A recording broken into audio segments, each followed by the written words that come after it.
Look, I need to talk about something that just happened in the Middle East that's going to change everything about how wars are fought. And I mean everything. For 75 years, one assumption has held true in geopolitics. If you build the best air defenses on Earth, you're safe, you're protected. You can project power without fear. That assumption just died, and everyone watching knows it now.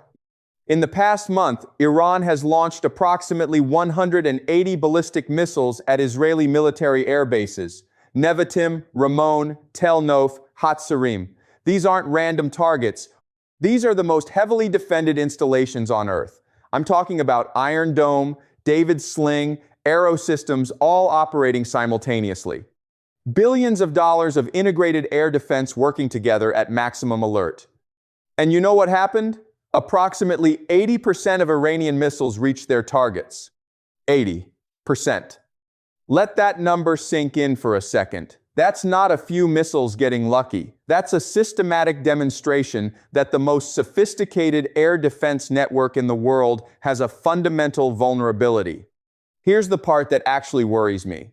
It's not what the missiles did. It's what they prove they can do. Iran's FE-360 missile. Short range, 30 to 120 kilometers. Solid fuel, which means fast launch, minimal preparation.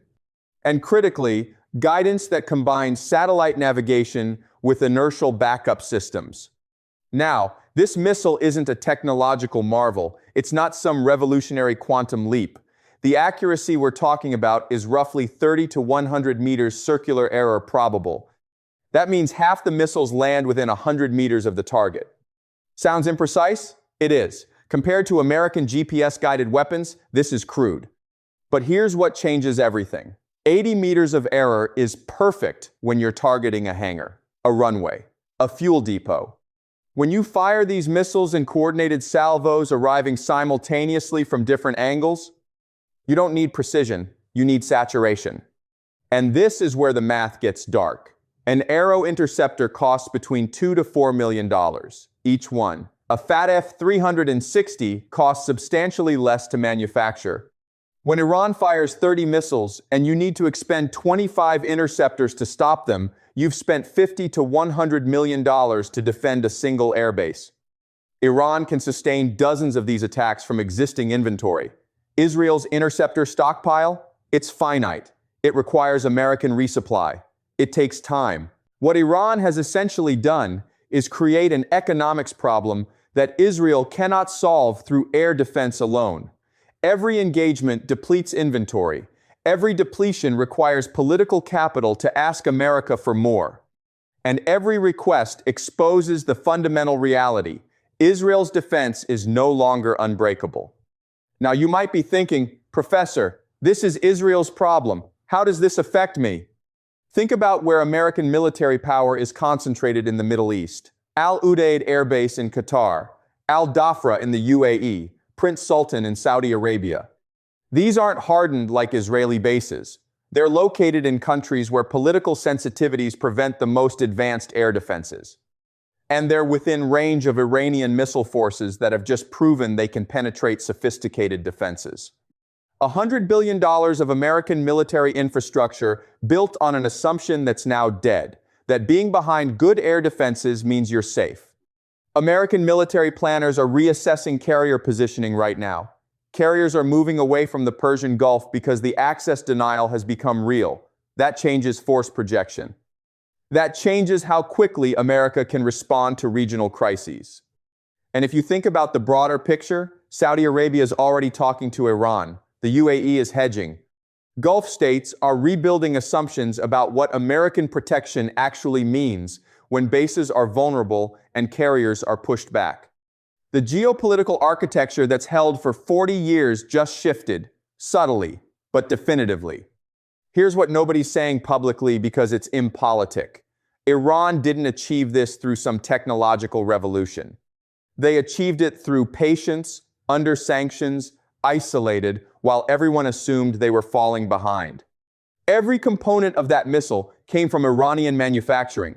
Propellant, guidance, electronics, structural materials, all of it. The sanctions architecture designed to prevent exactly this outcome failed completely.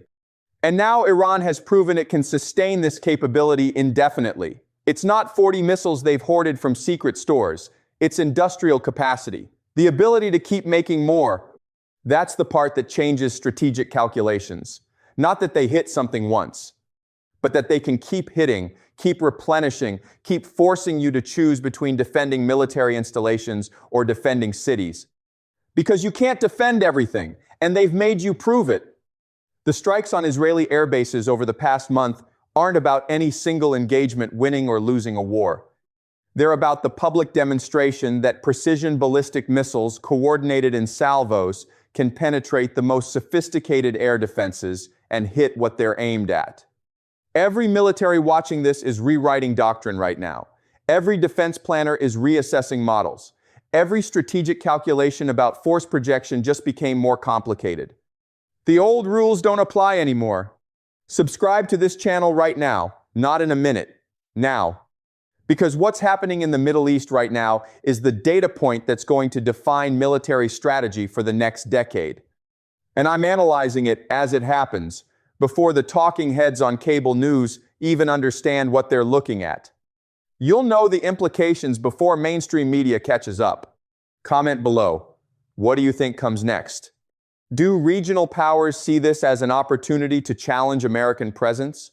Does Israel get forced into different military doctrine? Does this embolden China to start testing Taiwan defenses differently? Your insight matters. People on the ground in Middle East, in military planning, they're asking these same questions. Let's think through this together. Share this with someone who cares about what comes next. Not for views, for understanding. This isn't about what happened yesterday. This is about how the next crisis gets handled differently because the balance shifted. Send it to a friend. Post it in groups. Make sure people understand the inflection point we're living through right now. I'm Professor Jiang. This is what's actually happening in the world, not the narrative, the reality. See you on the next analysis.